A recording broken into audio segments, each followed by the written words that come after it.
Guys, luto ako ngayon ng pang-ulam namin. Ay, ito yung pangsahog ko ng gulay ko na langka. Malapit na siya maluto eh. Nalagay ko siya dyan, pampalasa lang ba? Sana masarap.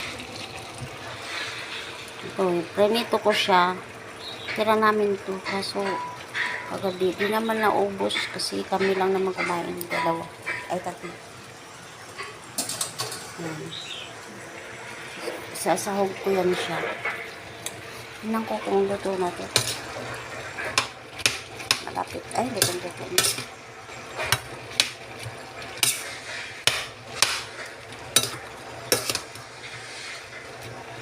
Ginamit ko palang dito gataan. Ayan o. Kasi malayo ang palengke eh. Ang tindahan ang malapit din. Ano ba yun? Hihimayin ko pa ba yung hihimayin ko pa yung tubig niya.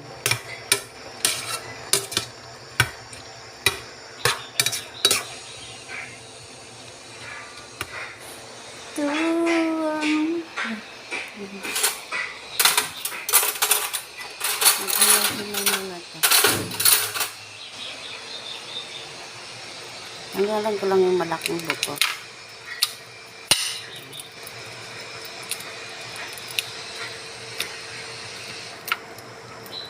Tapos, kasi baka may matinik. Ito naman, hiwain ko lang.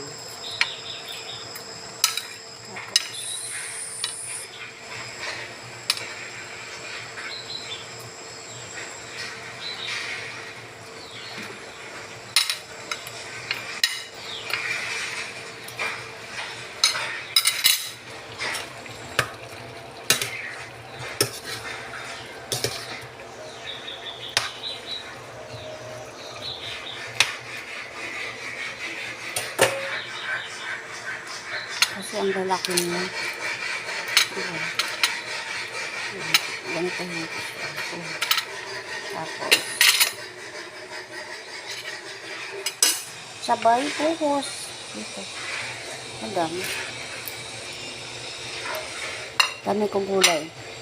Mamimigay na naman ako po sa kapitbahay namin. Pag gusto nila ng gulay.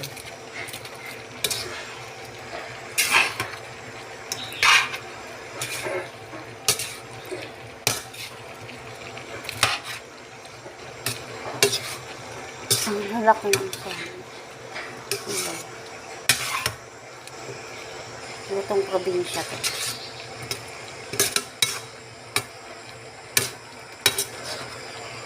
Lutong Samar.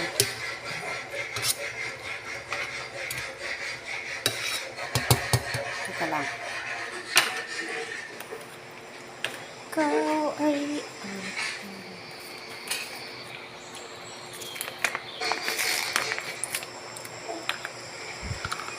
yung anak ko nood-nood lang TV. Yan. Pangalawa na to. Kasi gusto ko magata. Ang ina na pinapanood ng anak kong TV. Paggagawa ng bahay. Siguro ako po pag-asawa niya, marunong siya gumawa ng bahay. Diba? Oh my goodness. Hindi man na ako masasalas, marami pa kami kaano. Eh, diba? Wow. Paparami na naman ito na. Kain dalit pa naman ako. Sarap.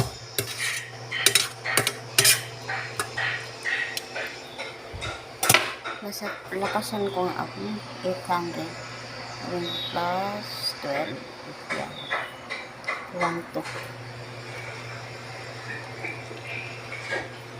makatikim na sakto ba kasi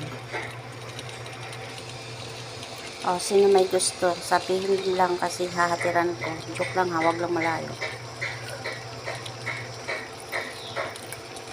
Kulang pa sa asin.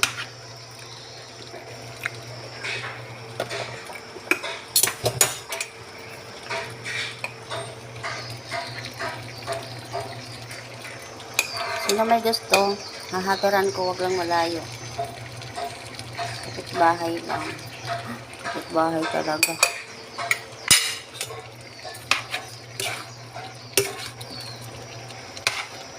Abang.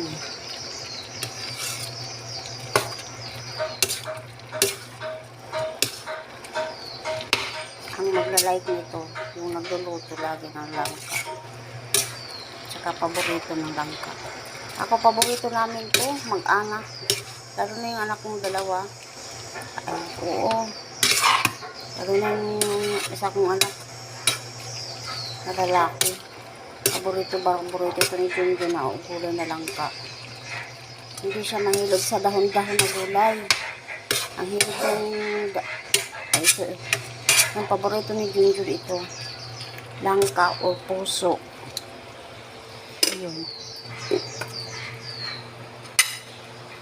Tatapan muna natin. Padarin ko ito para higupin yung puso. Hindi ba natin yun? Mamaya naman guys, no? Pagkaluto, continue na lang po mamaya. Bye! Thank you sa nanood.